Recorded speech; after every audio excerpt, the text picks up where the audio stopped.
Sharks, car crashes, and fast food. Oh my.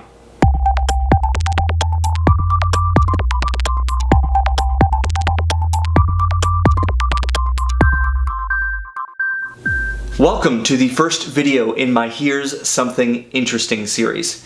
Now, I'm a firm believer in learning something new every day, and I love sharing those things that I learn and the fun facts that I know with other people. And so this is an amalgamation of both of those ideas, where I get to take the things that I know and that I've learned and share them with you, because I think you're going to find them interesting as well, or at least I hope you do, otherwise this series is pointless.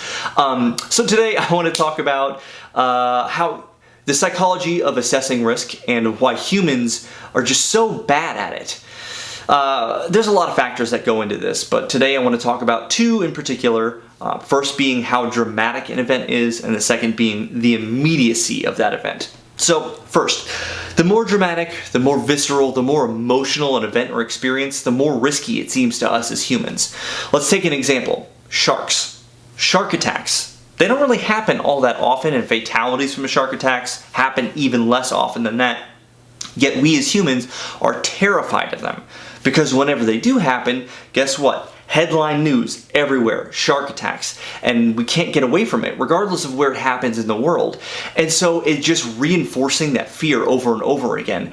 And part of the reason that all these media sources are doing that is because the more dramatic their headline, the more views, the more clicks, the more ad revenue they're going to get. That's a different topic for a different day. I don't want to get off course here. So the more dramatic that event is, the more risky it seems. Let's take another example. Plane crashes. Again, plane crashes don't really happen all that often, but when they do, it's headline news, and it's a very dramatic experience for us to watch as viewers. And whenever they do happen, a lot of times people will stop flying, at least for a certain period of time. And instead of flying, what do? They drive their car. Well, guess what? Car accidents are far, far, far more likely than plane crashes. And the fatality rate between the two is completely out of whack. You're far more likely to be killed in a car crash than to be in a plane crash. So I just find that interesting that the level of dramaticism or the level of emotion can affect how we view an experience. Now, the other thing is the immediacy of that event. So let's talk about fast food for a moment. Now, fast food's a multi-billion-dollar industry, especially here in the United States. We love eating fast food. It kind of tastes good, it's cheap, it's easy, it's whatever, fill in the blank, you know. But we eat a lot of it. And the point being that when you eat a lot of fast food, you have a high likelihood of getting heart disease down the line. Heart disease is one of the top killers of people in the United States.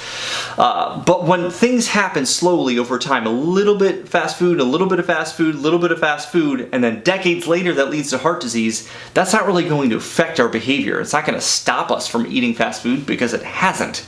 But let's shrink that timeline for a moment. Let's say if you ate fast food, French fries and a greasy burger today, and you knew that significantly increased your likelihood of getting heart disease next week instead of 3 decades from now, would you still eat it?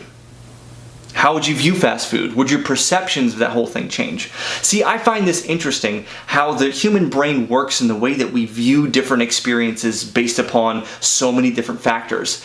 Now, I want to end this video with a question for you. What's something that you feel is risky or terrifying or dangerous, but after you think about it and the statistics, you realize is not all that dangerous and it's pretty uncommon? Let me know in the comments below. I'm interested to see how all of you feel about this same phenomenon. And I can't wait to hear from you, and until next time, thank you for watching.